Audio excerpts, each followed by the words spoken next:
once you stop ejaculating, you need to do something with that energy. You need to move it in a certain way. When I started more seriously about 3 years ago, I would start, engaging, not necessarily having full love making, but having some interactions, erotic moments with my beloved, and then for an hour, 2 hours, and it would be intense, and the energy would be gathering in our being. And then I would, at the end, I would look at her, I would tell her, how am I supposed to sleep after that? Without just so much energy. It was like, how am I supposed to continue living normally with this, because now I have just so much capacities and so much resources, and and literally the first times where I would, this energy would remain more at the physical and energetic level, I would really have difficulty sleeping in the night, because I would just have so much energy and I wouldn't know what to do with that. And you might think, well, this is very nice, then you don't have to sleep.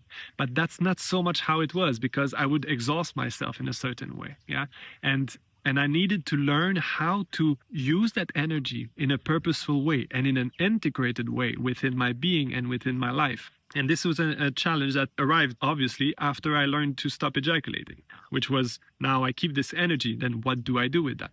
Well, increase the spiritual practice, do longer meditations, live more from the heart. And our teacher, he often says this, that if you do a task and you're bored, it takes much less resources than if you do the same task and you're full of enthusiasm. There's a difference in the amount of resources that it takes to live a life full of enthusiasm compared to live a life full of boredom, and so on. And to make these choices that integrates this newly acquired huge amount of energy into higher states, into more expanded consciousness and so on. So that was another challenge that I faced a bit further on the path, where I was actually able to keep this energy in.